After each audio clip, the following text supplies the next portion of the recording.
On today's episode of Gathering the Kings. At this point, like tens of thousands of customers, and we still place a huge emphasis on each and every individual customer. My sister, who is our CFO and handles all our logistics, still is very in depth. She has her hands in customer service daily, quite a bit. She'll get on the phone with customers and talk to them for an hour. I do it once in a while. So we figured out very early on, it's a lot easier to treat one customer really well and grow with that customer and have them grow with us instead of just looking for new customers.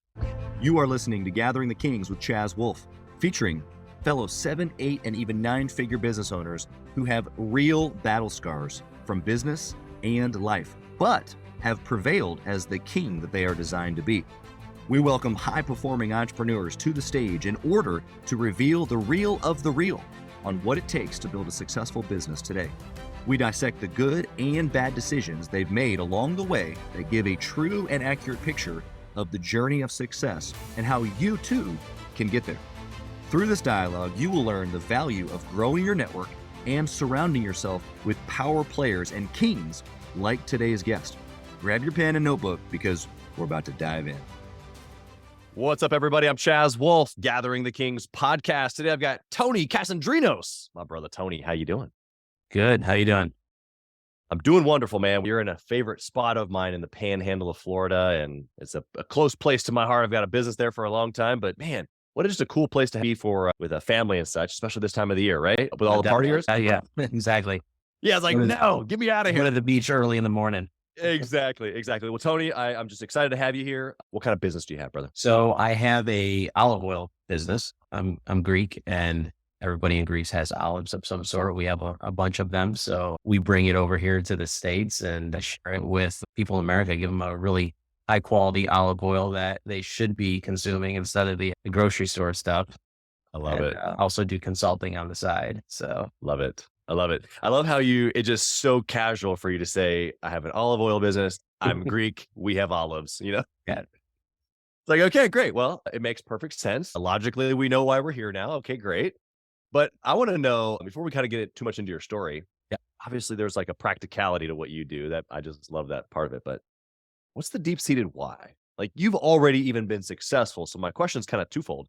Why are you doing it? But why are you still doing it? You're still pushing hard. Yeah. I mean, honestly, I love it. Like I love seeing people's faces light up the first time they try it. And they're like, oh, this is a lot different than what I've been using my whole life, or even like chefs, like in high-end restaurants, and they'll try it. And I mean, at the end of the day, we'll probably talk about it later, but I'm retired from the military. So I did 22 years of that. And now I'm kind of just doing what I love type of thing. And I get to work with my family, which is awesome. And we started the business sharing our olive oil with our friends. And now that friends list has just grown a lot. But I still look at it as that. And at the end of the day, myself and my business partner, who's my sister, we love what we do, and it's just a lot of fun. And I get to go back to Greece to work a little bit. So. Yeah. Well, first off, thank you for your service. That's an incredible feat of 22 years. My goodness, my family is indebted to you. The piece that you said that I love the most is that we started sharing it with our friends, and our friends list has just grown. Yep. Why do you see that? Like, why do you see it as like your customers, as your friends? Has that always been a mindset? Has that been developed definitely. over the time? Tell us about that. Yeah. So we've got at this point, like tens of thousands of customers, and we still place a huge emphasis on each and every individual customer. My sister, who, is our CFO and handles all our logistics, still is very in depth and she has her hands in customer service like daily, quite a bit. She'll get on the phone with customers and talk to them for an hour. I do it once in a while, so we figured out very early on, it's a lot easier to treat one customer really well and grow with that customer and have them grow with us. And instead of just looking for new customers, I'd rather take a solid long-term one customer over years than just constantly, running ads and just trying to find new people, and they will also become your best marketers. You treat them right. So you're 100% right. Well, and you have a product that ideally, once people decide that this is my flavor, Yep. Pun intended. Definitely. They use it over and over and over again. So you shouldn't have to go get Exactly. Yeah. A lot of people always ask us like, what's our avatar? Anybody who eats food and cares about quality that they're eating? No, it's pretty much everybody.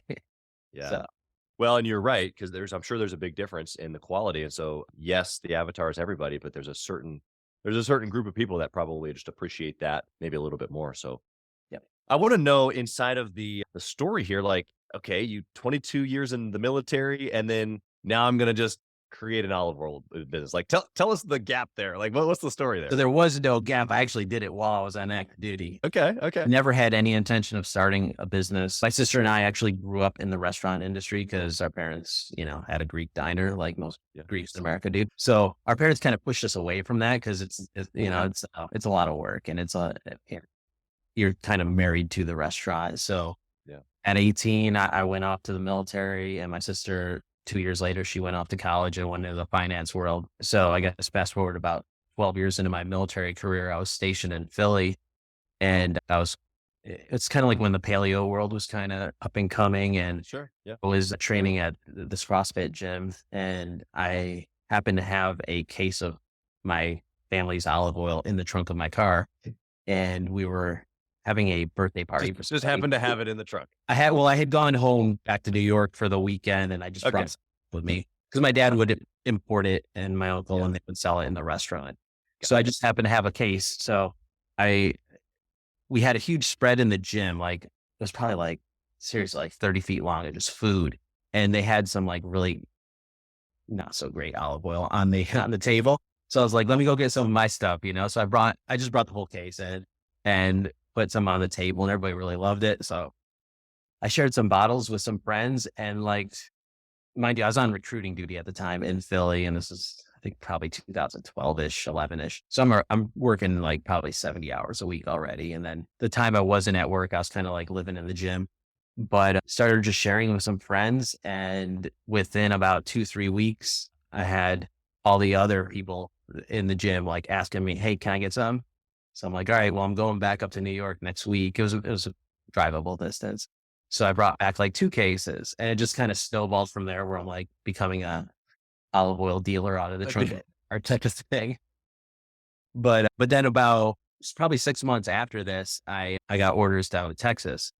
So I'm stationed in Texas now, but all my friends from Philly are like, hey, we want your olive oil. What's going on? Yeah. So long story short, I called my dad. I was like, hey, can you ship me down a pallet? Got the pallet. I started basically doing my own fulfillment out of my apartment at the time. And I made a 1-page website where you can pay via PayPal, a PayPal button. Like didn't know what I was doing, but I created this website and just started doing that like total part-time thing. I would leave work. I would go home and pack like 10 or 15 orders. That was just like word of mouth type stuff.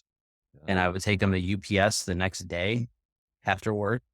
And kind of did that for a few months. And then I was on a podcast, actually. So I love doing podcasts now with one of my friends who was through Texas. And she's like, hey, Tony, we're doing a podcast on olive oil.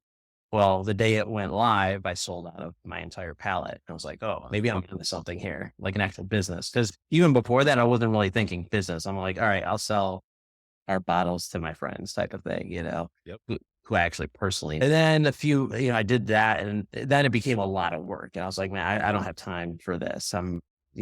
We're getting ready to deploy at the time. Like I'm just like had a lot going on. So I called my sister. I was like, hey, so I think I'm onto something here. Do you want to do this with me? And she's like, yeah, let's do it. So we're trying to think of a name, and we couldn't come up with something. So we're like, let's just use our really long name that everybody butchers and name that the olive oil, come up with a cool logo. And we just started importing it at that time in bigger volume. It started taking traction. And from that one podcast, I learned very early on, like instead of, outside of my friends base and the word of mouth thing, which I believe in today very much so, but instead of looking for new customers, and this was even before Facebook ads was a really big thing, you could actually post something on Facebook and it would get a lot of visibility without paying for it. We just started looking for more influencers and affiliates and people who could promote our olive oil. Yeah. So that saved me a lot of time. And we kind of took that and grew our business with it Yeah. to the point where And even that had a word of mouth thing because, you have one influencer and their other influencers are listening to them or looking at their social media. So they're like, oh, I want to promote that brand as well. That's right. Especially when they see why they're actually promoting it and what makes it Right. different.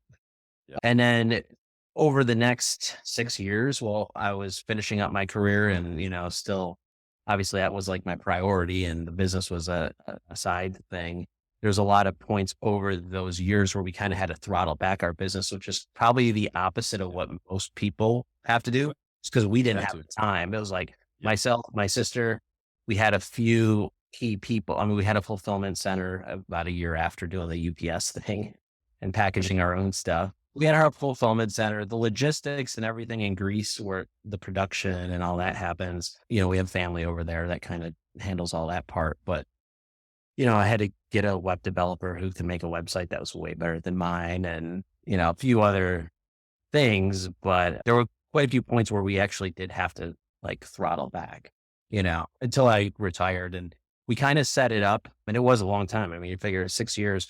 We set it up for when I retired, my sister was going to leave her job as well. And she had a really good job in the finance world. Yeah.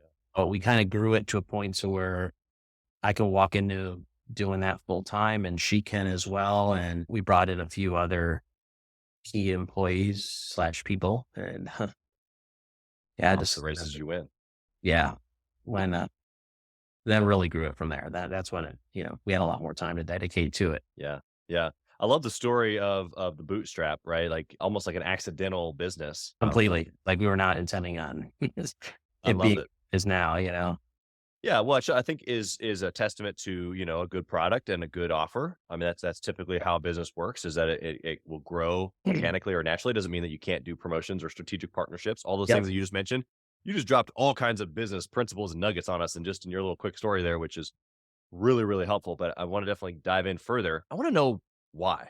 Like, why are you like for you? Yes, it's family oriented. Yes, like you kind of stumbled into it, but like, what's like underneath it all? I mean, I really love doing it. Like I love the people. Like I really I love all the, not so much just the business itself, but all the things that revolve around the business. Like I love, Yeah.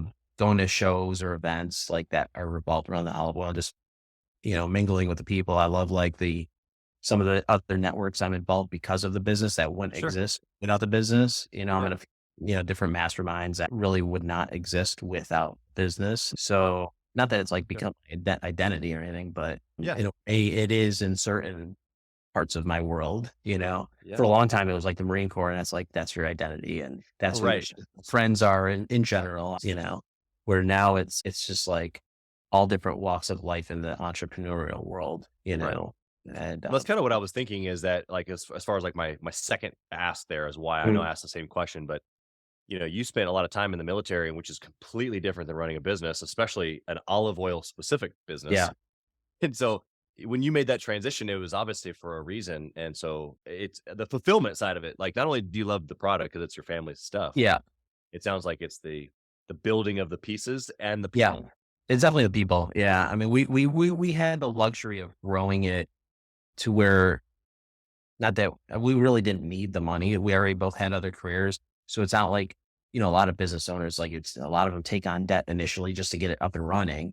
And it's like, we need to start hitting these KPIs or be a business anymore.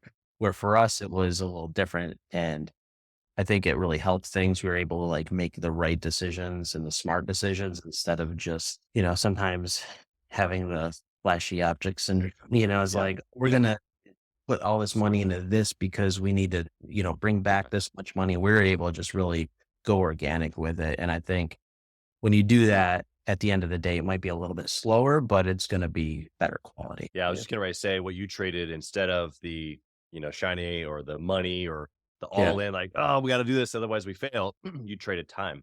Yeah. And not to say one is better than the other necessarily. I kind of take the approach of what you did. Not necessarily that I want it to take forever.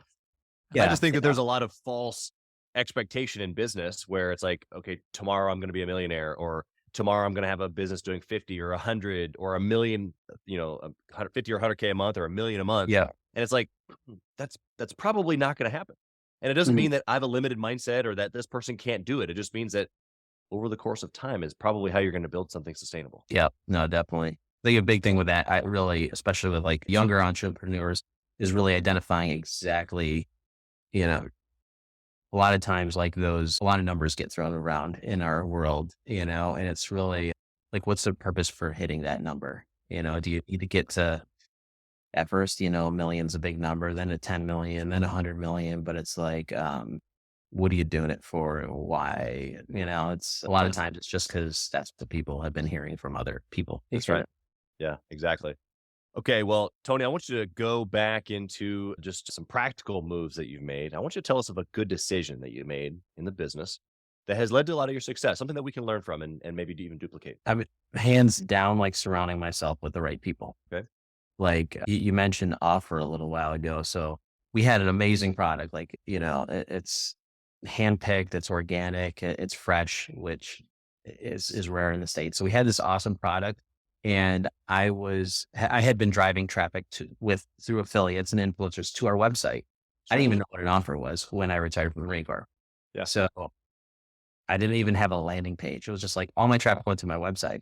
So I went to a small mastermind on affiliate marketing, and everybody kept talking about offers. I'm like, what is this offer like specifically? Like, what is it? Yeah. The founder of that mastermind, I'm very good friends with her now, like 4 years after. But surrounding myself with people who are much smarter than myself in certain areas, because, Right. and I think a lot of business owners, it kind of like a lot of people are winging it in the beginning, Yeah. like learning as you go. Yep. So, I mean, that's something I always try to do, is really just focus on surrounding myself with the smartest people possible in all the different walks of life in business. Cause there's so many, I mean, anyone who's been doing any sort of business knows there's like, it's like different compartments. You've got your marketing, you've got your sales, you've got your, financiers. And Right. I just really try and seek out purposefully experts in each field. Even like now with AI, I'm trying to take, we are utilizing it in our business, and Right. really try and seek out people who are really smart on AI or smart on copywriting or Right. smart on ads, so it's like, and I learned that very early on, and just been doing that. I think that's a real big game changer, especially when you're first starting out, but Yeah. also down the road too, once you've gotten to, certain goals. Well, there's going to be other things that you need to learn or go to the next level Yep. on. I love, actually, James Clear talks about this in Atomic Habits. Join a group of people who have a collective habit that you desire. Yeah. And then you even stay in the group once you've achieved that habit, because it's the best way to keep the habit. Yep. To stay around that tribe of people where it's like, this is normal for us. The expectation of our culture, this habit is normal. So I agree with you 100%. What about, let's flip the coin. What about a bad choice? Something that you did that just did not work at all. And hopefully we can stay clear of that bad choice. Same thing. Just the wrong people. How do we know the good from the bad, Tony? Yeah, no, we've had some partnerships or aligned ourselves with some, different entities or people that, in hindsight were a complete mistake, and a lot of times when it's public as well, like whether it's, like in a mastermind or your certain friends or other entrepreneurs, like if you are being promoted by somebody or aligned business wise with somebody, and maybe later on down the road, you find it's not the right fit, and you're kind of being represented by that entity, it's like, so we had a few, not like a lot of it, but I've learned some lessons about who exactly you want to partner with, and that can go with tech, it can go with who's actually promoting your brand or you, or vice versa, so with that being said, I think it's really very important on a good and bad to really focus on who exactly you are dealing with, with the business. And, now again, going back to like, we really, myself and my sister, we do this because we love it. With that, we don't deal with people we don't love, or go do things we don't love. It's all there's so many different people out there and agencies and things to do, and our time is our most valuable commodity, obviously. So it's like we want to be very mindful on who we're choosing to spend that with. Yeah. How do you, like, inside of deciding, because every relationship you just don't really know until you Exactly. know. So These are what nice do things. you yeah, exactly. What do you know now, or what do you do now to kind of maybe filter that out a little bit so that way you aren't spending time with people that you don't love or the ones that aren't a good partner, that type of thing? A big thing I do, especially when it comes to like agencies and whatnot, is I really research and talk to other people who are using their services or partnering with them. Again, back to the mastermind thing that like that that is a great way, if like we'll just say a Facebook ads agency, I mean, we can research or I'm sure we all get bombarded with tons of solicitation emails daily, like, hey, we can run ads for you or whatnot.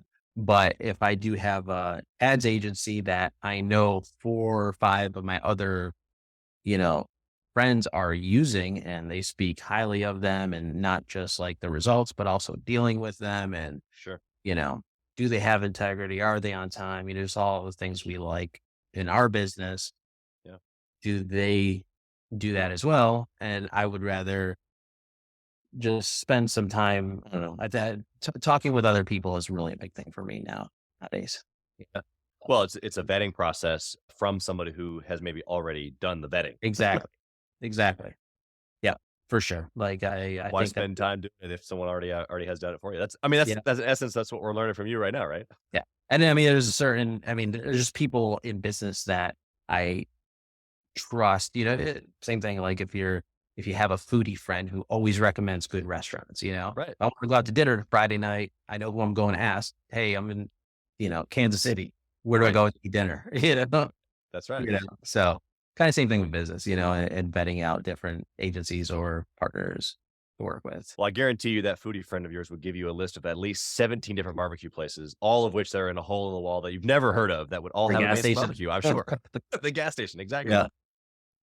All right, Tony, those are great answers. I really appreciate you giving us some feedback on that. I want to go to our speed round here. I want to talk about KPIs. What's the one thing that you would track inside of this fresh, never tasted before like this olive oil business that you have? What's the one thing that you would track if you go into How much profit it's putting in the bank account. Okay. Why is that your KPI? I mean, at the end of the day, in business, that's really the main thing that matters, That's right. Again, kind of getting back to like a lot of big numbers thrown around. When I retired from the Marine Corps, we were the number one selling organic olive oil on Amazon. Wow. But had I been doing the same amount of sales orders on my website, we would have been probably profiting about 3 to 4x. Right. AOV is higher, upsells that I can do on there. Yep. I'm not giving Amazon, a Split. good chunk of that. I'm not That's spending to ship the product to Amazon, that's just one example. But, a lot of times, and even like when it comes to ad spend, if I'm spending X amount to make X amount, but my profit margin isn't as high as if I was doing it maybe through my rewards program and people doing referrals to me instead, or just word of mouth, or just really organically getting traffic for free. Cause there's a bunch of different ways to do that. So yeah, like being on a podcast. exactly. Yeah. Or that. So, and beautiful thing about podcasts, they live forever. I mean, we still get sales from podcasts I did 6 years ago. Oh, So, but yeah, so at the end of the day, if it's not like money in the bank, I just think that is by far the number one most important thing to focus on. I love it. I love it. You're 100% right. It's always interesting to see Yeah. the mindset, the way that folks think. What would you say is a good book or maybe a good resource, business resource for folks that want to grow their business? To grow it. I really love the 80/20 principle. I think it's something people should really focus on. I think sometimes people get away from that. Tell us more. That's something we really like to focus on in every aspect of the business is really that top 20%, whether it's customers, whether it's our affiliates, Right. whether it's what's driving in revenue, just pretty much everything, but especially more than anything, our customers, we really treat our top customers, appropriately, send them free things or, reach out, we'll call them, and be like, Right. hey, how's everything going? How's the oil? But just really focusing on those top 20%. And I think it's probably like a must read for anybody. Oh yeah. Even Yeah, business owners. That's a great, just theory in general. Yeah. It is. It is. Yeah. And for the listener who maybe isn't as versed in this, I actually have another podcast where I had a guy named Kerry Baskins come on, and a lot of what we talked about on that show was this 80-20. Not only is it a theory or a rule, but you can apply it to every area of Everything. life. It's pretty nuts, but in essence, you've got a grid, 4 boxes. You've got your AA box, your AB box, your BA box, and your BB box. And everything's going to fall 80-20, 64, 16, 16, and 8 or 4, whatever the last number is. I think it's 8. And you try to get rid of that lower end client, lower end product. Boom, just get rid of it. Yeah. And then you got your higher end product buying, or your higher end customer buying your higher end product. And then maybe your lower end product or customer buying your higher end product, so the matrix. Mhm. Point is that when you really see it on paper, you're like, I spend all time, or not all time, but like I spend way more time here than I should. In fact, I should just get rid of this altogether. Spend Yep. more time on the people that are actually buying my product from my website, not Amazon or whatever. Fill in the No, definitely. I mean, and even applying it towards like how we're spending our time, throughout the day. Like, big deal. okay, that's another big thing that we do is What actually moves the needle? what's moving the needle. And that's how I prioritize my tasks is like, because obviously there's things that have to get done that do not move the needle at all, maybe, Yep. but I do prioritize everything by, okay, what's going to bring in revenue today or tomorrow or this week, and just really focusing on the very important things. Yeah. It's very easy to get lost in just fluff. It is. How do you know there might be a business owner listening right now that doesn't necessarily know how to identify what moves the needle. How have you been able to do that? So I really look at so I use Asana for my task management, and I actually have I'm very anal about my tasks and prioritizing them, but you can create your different fields in Asana. And I actually give I have 3 little tiers on, is this going to generate revenue, which is a green box with $3 signs. Is this going to generate revenue this month? Okay. A yellow, is this going to generate some sort of revenue in the future? Got it. And then I've got a pink or a light red, which is, this is a non-generating task. Yeah. Can't measure it. So it's just like something I got to do, Yep. So, I'm a very visual person. So I've got this color coded, list of tasks, and okay, the green stuff, that's immediate. That's like, hey, I got to get your money. So First off, that's how I do it. Kind of simple, color coded task management way of doing it. So good. It's actually not even the task management and the coloring. You just did a great job of that. But what you said underneath that is revenue generating and specific time frame of when the revenue is coming in. That is what's the determination for you of what's going to move the needle. Yep. So the needle is associated to what you told me earlier, your top KPI, which is profit. Okay, great. So how do I move the needle? Revenue generate today, not tomorrow, not next year, today. I love it. So Tony, what do you think about intentionally networking or masterminding? You already talked about being part of some mastermind groups and how impactful that's been to sales. What else have you gotten from that type of environment? I mean, it's for us and myself, it is the most important thing, hands down. Like, I won't even know where to begin on how much it's changed our business for the good, saved us a ton of money in multiple different ways, and has helped grow the business in just like ways that we just never would have had. I mean, we're literally opening up a new our own personal fulfillment center. We've had a 3PL since we left UPS. We're shipping at UPS, but my sister, who is not really the networking type, she's more of the behind the scenes, like number crunch.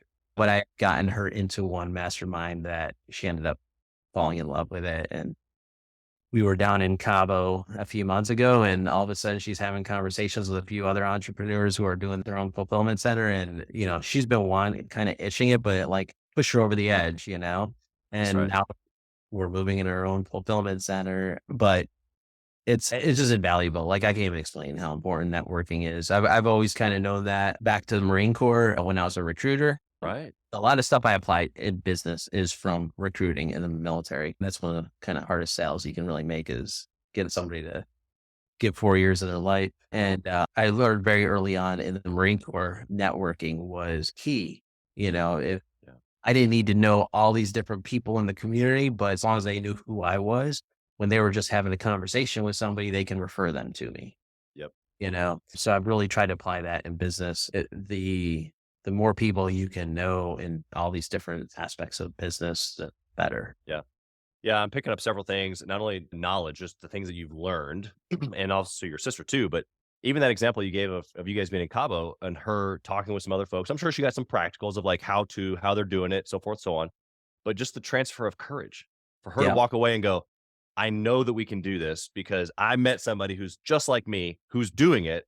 And definitely. if they can do it, I can do it. For sure. For sure. I mean, it's a big jump, it can be, it's also allowing us to do a few other things, having our own space is really awesome in our own headquarters, but Totally. we've been remote like since day one, all of us in our whole team, like 6 different time zones, but which is interesting. But, just her being able to talk to other people that you can't have these conversations with the average person, even like your friends or your family, they just don't get it. Yeah, They exactly. start talking about, oh, we're going to start shipping our own products and have our own offices. And like, what are you talking about? So I got my favorite TV show. You gonna yeah, talk about that? exactly. Exactly. So, just surrounding yourself by other like-minded individuals or people who are in the same space and understand, the hurdles that entrepreneurs face or just different day-to-day things that just most people are not going to understand. Yeah, Yeah. exactly. Just like it's pretty much like a doctor, a brain surgeon talking to us about his day-to-day. Like, you know, Not gonna even just exactly. So yeah, but networking is just so vital, like in every way, shape, and form. yeah. It's great that you've given us some practicals because I think a lot of listeners, and maybe I'll ask your opinion on this here in a second, but I think a lot of entrepreneurs hear that. They hear, even if they've listened to multiple shows, they've heard me ask this question multiple times.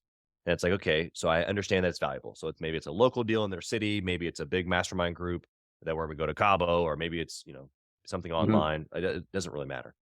But I'm unaware, uncertain of how it affects me today because I'm stepping into a room of people, some of which have information that I need, some of which have connections that I need, some of which maybe are going to help me down the road with some like bouncing back and forth or give me like transfer of courage. Like, I don't really know what I'm going to get from this. So Mhm. you kind of just got to like go and see. Yeah, Like, is that it's one of those things you agree? got to just kind of dive in my opinion. And Yeah. I had never gone to my first mastermind until after I had retired from the military. Although we had little mini masterminds in the military, Oh, yeah. but that's a little different because you're being forced to go and you know. Things just a little different. Yeah. But yeah, I think once, people go and see, what you can learn. I mean, I've never gone to an event or a mastermind that did not pay for itself easily. Like, and I'm in some expensive ones, I mean, sometimes, you got to pay to go to certain events. They're all different prices, probably starting from either free up to hundreds of thousands of dollars. But I've never gone to an event where I was like, couldn't very easily tie the information I learned Yep. to a lot of money. Oh, yeah. And it could be like a completely sidebar conversation with somebody that you're not even thinking about generating revenue, but you get this information, I mean, we changed one little thing in our checkout process from a conversation I had at a mastermind that I was not even thinking about discussing it. And it brought in 6 figures of profit this year. Like one little quick change in our checkout process on our website.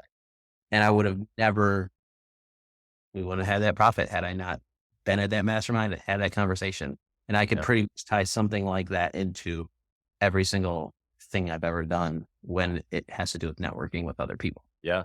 Yeah. I mean, Napoleon Hill in Think and Grow Rich defines a mastermind as a coordination of people or knowledge unto basically the same purpose or mission. And Mm, it's like you just said, sometimes I don't know, or sometimes I'm in a conversation that wasn't even part of the event, but I happen to be there. And it's this agitation of thought. You were Yep. talking to somebody about something that was potentially even unrelevant in that moment. So you thought, and it ended up agitating a thought. And you were like, and then you go implement something. And that is like literally how a mastermind works. Like, just Yep. put me in a room with at least one or two other people that have some sort of a agitative way of thinking. and Yep. let's just spar. Let's go back and forth. Let me throw a And, situation and see what you do with it. You know? yeah, and just like having those conversations with other people in that space or whatever the topic is.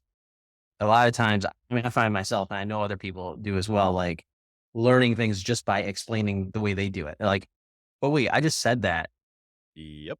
I'm not doing that, but it makes sense. So I'm going to implement that." I mean, 100%. that's actually how I got into consulting. Because I was like helping certain friends kind of set up their affiliate programs, and Yeah. how it's basically set up an affiliate program and an influencer program for an e-commerce brand.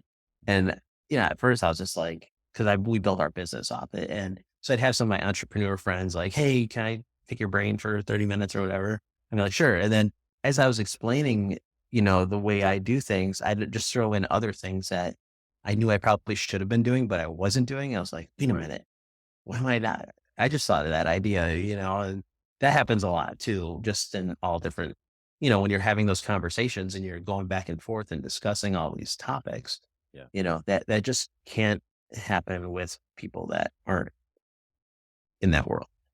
That's right. So, Yeah. Not dealing with the same stuff. Tony, I got a question for you about family. mm, It's pretty, I guess, self-explanatory to know that in business you've got to be a certain level of obsessed, a certain level of all in. But I think that the disconnect for entrepreneurs is that we don't have that same with our family, right? So like there's this like balance that we try to connect, or just ah. yeah. How do you obsess over your family like you do your business, and particularly at the same time? Yeah, no, it's definitely interesting. A lot of my family members are in my business. Right. That's right. Even my mom now that she's retired and she got, she wanted to help out. So we're like, all right, we'll hire you to do some stuff. All right, mom. But yeah, exactly. So I do get to work with my family. That's Yeah. like, my parents and my sister. As far as my wife and my child, my wife like works just as hard, if not harder than I do, like what she does. So I'm a morning person and I really like to get a lot of work done before anybody. I'm talking like 4 a.m. Yeah. till, a little bit later in the day, but I like working when there's not a lot of other interruptions. What we both do is have like a set cutoff work time where there's no work really being done because it could very easily become obsessive, and especially when you love it, like, Right. I mean, I even had going back to the mastermind, I had to like, we haven't, well, he's not newborn anymore. He's 5 months old now, our kid, and he's our first. So it's like, we really wanted to make sure we're present for all this cool stuff that is happening, that are milestones and aren't Never going to gonna be get there again. for long. So it's like, Yeah. I think when before we had a kid, we really didn't, we just worked a lot, and because we both like love what we do. So it's like, whatever, we're doing what we like to do. We'd actually go on vacation just to work. We did do like a working vacation just to get out of the house Be and go somewhere do it else. somewhere else. Yeah. But we both do like to work. That being said, when you do have kids, obviously they take up a lot more time. So what we really did is just really made a cutoff switch to where, I'm not going to be checking my emails on my phone. I'm not going to really be taking calls unless it's completely urgent. But I think just I'm really big on schedules and my time. So I think just really, really, really setting apart work time and family time is important, and even getting really big on habits too. Like just even like little habits like reading every night, doing, a walk every day at a certain point or a certain time of the day. Sure. Um, so I think just setting up really good habits that are like non-flexible, like with the family stuff, Right. and really separating the two Yeah. is, but I'm still learning as I go with that. Yeah. Well, with a 5-month old, you've got a lot of learning to do, which is great. Oh I yeah, love I love that. Yeah, you're going down that journey because you're right. They do take a lot more time, but it's a joy, is what it is. It yeah, should so it should fuel you for the rest, in my for opinion. sure. Well, yeah, and that's kind of where we're at. We're like, why are we doing all? Why are we both grinding like crazy? We're both working like Yeah. You've got plenty. for what? So like, all right, let's have a, because we neither of us really ever wanted to, but then we're just kind of changed our mind. So Yeah. definitely changed everything, but it does give you a whole new perspective on how you spend your time, and That's right. and really just focusing on even in the business, it kind of goes back to that 80-20 rule, is just really focusing, eh, your time very, very just hyper focus on what is the things I need to be doing Yeah. what can I outsource out or have employees do or whatnot. And then just kind of doing that with the whole, from the minute you wake up to the time you go to bed. Yeah. So Being precise. That's the way to do it. Tony, I've got one last question here for you. Yeah. Are you ready? Yeah. You could whisper in the younger Tony's ear, what would you say? I mean, again, back with the time, just like enjoy every minute, literally just enjoy every minute. And I would just whisper, enjoy every minute. Cause like, it's something we can never get back, and from a business standpoint, when you're first starting out, like I remember thinking we made $200 a day. That's freaking awesome. Man, if we do that every day, to where now it's like, okay, that's a few minutes, and it's like, but those were like the awesome days that like kind of laid the foundation of where we were going and what we were doing with everything. So, and I don't think you're going to appreciate, once you get to wherever you want to be, or which, it's a constantly evolving thing. But once you quote unquote kind of like made it to where it gets a lot easier than it was in the beginning in certain aspects, without those minutes and those days, you're just not going to appreciate it. And that's something I remind myself daily. Our kid crying, like I'm like, I should still enjoy this, because it's not going to be here forever. And a lot of people don't have this opportunity. So, Right. Yeah, you're gonna miss that sound. That's for sure. yeah, As bad as it might be in the moment. yeah, exactly. Actually, it's funny. I was talking to a buddy of mine just the other day, and he said that I can't remember what study had been done, but the pitch of a child or a baby crying is the exact pitch that does two exact opposite things in a husband and a wife or a mom and a dad. It's like, whoo, I know that feeling. And of course she runs. How can I help? How can I, and I'm just like, Yeah. I'm lucky with him. I mean, he's just like, okay, he's hungry. That's not Yep. just Yeah, like, exactly. Well, that's how we think. It's practical. Like right now, like, hey, okay, he's hungry. He's crying. It's He's one of hungry. 4 things, like just go down the checklist. Yeah. And with that, like a lot of and there are like little military thing. And I think a lot of people can realize this is in the moment, a lot of the stuff that is not fun ends up being the best parts of life. I mean, and that's really what I think in the military, you could be with somebody for a short period of time, like say 2-3 months, but you've gone through a lot of not fun stuff together, but you're a lot tighter with that person for life, You have memories. I mean, even like you think back to like maybe if you played football in high school, like double sessions and just like grinding in the summers, but we look back on it, that's the stuff you remember, is all the hard things. So, and just really trying to, just really appreciate all those, like the hard stuff, because ultimately that's what leads to anything good anyways. That's right. So Tony, I want to give the listeners an opportunity to figure out how to purchase your incredible olive oil, but also how can they find you, just to pick your brain if they're an entrepreneur looking for some help, or maybe they're an e-com business and they need some consulting on how to build out their system. Yep. Kasandrinos on all platforms, whether it's Facebook or LinkedIn or Instagram. I'm on LinkedIn under Tony Kasandrinos. My email's on there, anyone can reach out to me. Pretty easy to find. Awesome. Sounds great. Well, we just appreciate you being here. We'll put all the links for them to be able to not only purchase your incredible product, but also to be able to connect with you in the show notes and give them the opportunity to do so. You've been great sharing here, just real of the real today. And so I just thank you for your time. Blessings on your family, your friends, your business, all the moves that you're making here, even with your family that you told me about before we hit the record button. I just am so excited for you guys and thankful that you were here. So thank you for being here. Thanks for having me. Thank you for listening to Gathering the Kings today. I hope that you were able to pull out a few nuggets to go apply into your business right away. More importantly, though, I hope that you're realizing that it takes more to be successful than just being by yourself, doing it all on your own, carrying the weight all by yourself. What I have realized, not only in my own journey from multiple businesses and multiple different industries, and now interviewing literally over 200 or 300 other very successful 7, 8, and 9-figure business owners, is that it's tough to do it alone. And so Gathering the Kings literally exists to bring together successful entrepreneurs. In fact, we are putting together 1,000 kings, specifically who are grateful but not done. We're intentionally assembling kings who fight tooth and nail for their business, family, and communities. And here's what we believe. that in the pursuit of excellence in those areas, that it ignites within us the responsibility to govern power and forge a lasting legacy. So if that relates and resonates with you, and you know that you need people around you, sharp, qualified, other very successful business owners, I want you to go to gatheringthekings.com. I want you to take a look at what we're doing and see if it makes sense for you to be part of our pursuit to 1,000 kings. Talk soon.